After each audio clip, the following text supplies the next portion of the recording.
Hello friends, welcome back to my channel Janu's kitchen world. ఈరోజు మన recipe వచ్చేసరికి గుత్తి కాకరకాయ కారం అండి. కాకరకాయ కారాన్ని నేను చెప్పిన పద్ధతిలో చేసుకుంటే కాకరకాయ తినని వాళ్ళు కూడా లొట్టలు వేసుకుంటూ తినేస్తారు. అంత బాగుంటుంది, అస్సలు చేదుండదు. ట్రస్ట్ మీ, రుచి మాత్రం అద్భుతంగా ఉంటుంది. ఇది వేడివేడి అన్నంలో వేసుకొని తిన్నా, పప్పు సాంబారు లాంటి వాటిల్లో సైడ్ డిష్గా పెట్టుకున్నా కూడా సూపర్. ఇంకా ప్రాసెస్లోకి వెళ్ళిపోదామా? ముందుగా ఒక పావు కేజీ కాకరకాయలు కడిగి తీసుకోండి. కాయలు వీలైనంత చిన్న కాయలు తెచ్చుకోండి. చిన్నగా ఉంటేనే ఈ గుత్తి కాకరకాయకి బాగుంటాయి. పెద్దగా ఉంటే సగానికి కట్ చేసుకోవాలి. ఈ కాకరకాయల పైన బొడిమిల్లా ఉంటాయి కదండి, అవన్నీ పీలర్తో పీల్ చేసుకోవాలి. కాకరకాయలు మొత్తాన్ని బొడిమిలు పీల్ చేసుకున్న తర్వాత ఒక్కొక్క కాకరకాయని మనం గుత్తి వంకాయకి 4 ముక్కలుగా మధ్యలో చీరుస్తాం కదండి, అట్లనే ఈ కాకరకాయలను కూడా వీడియో క్లిప్లో చూపించినట్లుగా మధ్యలోకి 4 ముక్కల్లా కట్ చేసుకోండి. ఇప్పుడు వీటిల్లో గింజలు లేతగా ఉంటే అట్లానే అట్టు పెట్టేసుకోవచ్చు. అదే గింజలు ముదిరిపోయినాయి అనుకోండి, ముదిరి గింజలన్నిటిని సపరేట్ చేసేసుకోండి. గింజల వరకు తీసేస్తే సరిపోతుంది. ఇలా చీల్చుకున్న కాయలని ఒక గిన్నెలో వేసుకొని టేస్ట్కి తగినట్లుగా 1 టేబుల్ స్పూన్ సాల్ట్, అట్లనే 1/2 స్పూన్ పసుపు కూడా వేసుకొని ఈ ఉప్పు పసుపు అనేది ముక్కలకి మంచిగా పట్టేలాగా చేత్తో రబ్ చేసుకుంటూ కలుపుకుంటూ ముక్కలకి బాగా పట్టించాలి. ఇలా పట్టించడం వల్ల కాకరకాయలో ఉన్న చేదు మొత్తం దిగిపోతుంది. ఒక్కొక్క కాకరకాయని తీసుకొని ఉప్పు పసుపు మొత్తం ముక్కలకి పట్టేలాగా మంచిగా స్ప్రెడ్ చేయాలి. ఇలా పట్టించుకున్న ముక్కలకి మూత పెట్టి ఒక 1/2 అవర్ వరకు పక్కనుంచాలి. ఈలోపు మనం కారం ప్రిపరేషన్ చూద్దాం. స్టవ్ వెలిగించి ఒక ప్యాన్ పెట్టుకొని ఒక గుప్పెడు పల్లీలను డ్రై రోస్ట్ చేసుకుని పక్కన పెట్టుకోవాలి. ఆయిల్ వేయవసరం లేదండి, డ్రై రోస్ట్ చేస్తే సరిపోతుంది.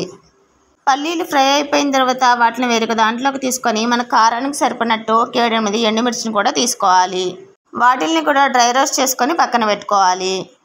ఇప్పుడు మనం కారానికి ఏమేమి కావాలో ఇంగ్రీడియంట్స్ చూద్దాం. ఒక గుప్పెడు వేయించుకున్న పల్లీలు, డ్రై రోస్ట్ చేసుకున్న ఎండుమిర్చి, 2 టీ స్పూన్ల ధనియాలు, 1 స్పూన్ జీలకర్ర, 8 వెల్లుల్లి రెబ్బలు, నంగుళాల పొడవున్న కొబ్బరి ముక్కల్ని చిన్న చిన్న ముక్కలుగా కట్ చేసుకోవాలి. వీటిల్లో ఎల్లుల్లిపాయ తీసి పక్కన పెట్టి మిగిలినవి మిక్సీ పట్టుకోవాలి. మిక్సీ పట్టిన ఈ పౌడర్లో మనం పక్కన పెట్టుకున్నటువంటి ఎల్లుల్లిపాయలు, అట్లనే 1/2 స్పూన్ పసుపు, టేస్ట్కి తగినట్లుగా సాల్ట్ వేసి మళ్ళీ మిక్సీ పట్టాలి. ఇప్పుడు మనం పక్కన పెట్టుకున్నటువంటి కాకరకాయలను తీసుకొని కాకరకాయలు ఒక్కొక్కటిగా చేతితో తీసుకొని గట్టిగా పిండాలి. ఇలా గట్టిగా పిండడం వల్ల కాకరకాయలో ఉన్న చేదంతా దిగిపోతుంది. ఇప్పుడు ప్యాన్ పెట్టుకొని 2-3 టేబుల్ స్పూన్ల ఆయిల్ వేసుకోవాలి. ఈ రెసిపీకి ఆయిల్ కొంచెం ఎక్కువగానే పడుతుంది. ఆయిల్ హీట్ అయిన తర్వాత మనం పక్కన పెట్టుకున్న కాకరకాయలు ఒక్కొక్కటిగా ప్యాన్లో స్ప్రెడ్ చేసుకోవాలి. ఫ్లేమ్ని మీడియంలో పెట్టుకొని కాకరకాయల్ని ఫ్రై చేసుకోవాలి. ఇవి ఫ్రై అవ్వడానికి కాస్త టైం ఎక్కువగానే పడుతుందండి. 20 మినిట్స్ to 30 మినిట్స్ వరకు పడుతుంది. తోలు పలుచగా ఉన్న కాయలు అయితే ఒక 20 మినిట్స్లో అయిపోతుందండి. కొంచెం తోలు మందంగా ఉన్న కాయలు అయితే 20 to 30 మినిట్స్ పడుతుంది. కొంచెం ఓపిక్గా ఫ్లేమ్ని మీడియంలోనే ఉంచి ఫ్రై చేసుకోవాలి. అప్పుడే కాకరకాయ చేదు లేకుండా టేస్ట్ బాగుంటుంది. మధ్య మధ్యలో తిప్పుతూ ఒకవైపు నుంచి ఇంకో వైపుకి టర్న్ చేస్తూ జాగ్రత్తగా వీటిని ఫ్రై చేసుకోవాలి. వీటి వెనక కాడలు ఉన్నాయి కదండి, ఆ కాడల్ని కట్ చేయకుండా అలానే ఉంచితే మనం కాకరకాయలు ఫ్రై చేసేటప్పుడు అటు ఇటు తిప్పడానికి, ఆ కాయలు పట్టుకొని తిప్పడానికి చాలా అనుకూలంగా ఉంటుంది. కాయలు 90% ఫ్రై అయిపోయిన తర్వాత ఓ రెబ్బ కరివేపాకు కూడా వేసుకొని ఫ్రై చేసుకోండి. కాకరకాయలు గోల్డెన్ బ్రౌన్ కలర్ వచ్చే వరకు ఫ్రై చేసుకోవాలి. అప్పుడే టేస్ట్ బాగుంటుంది. వీడియో క్లిప్లో చూపిస్తున్నాను చూడండి, ఆ విధంగా ఫ్రై అయిపోవాలి. చూడండి, నేను వీడియో క్లిప్లో చూపిస్తున్నాను, అంతవరకు ఫ్రై చేసుకోవాలి.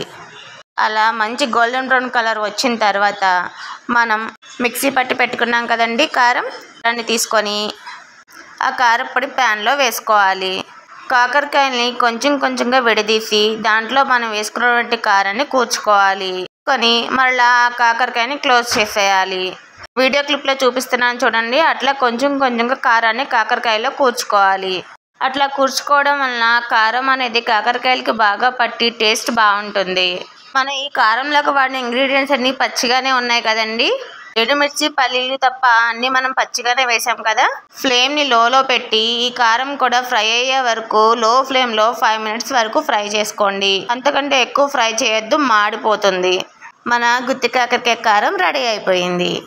వేడి వేడి అన్నంలో ఈ గుత్తి కాకరకాయ కారం వేసుకొని కాస్తంత నెయ్యి వేసుకుని తింటే టేస్ట్ మాత్రం అద్భుత అంటారు. ఈ కారం పప్పుచారు, సాంబారు లాంటి వాటిల్లో సైడ్ డిష్గా కూడా సూపర్గా ఉంటుంది. వీడియో నచ్చితే లైక్ చేయండి, షేర్ చేయండి, నా ఛానల్ని సబ్స్క్రైబ్ చేయండి.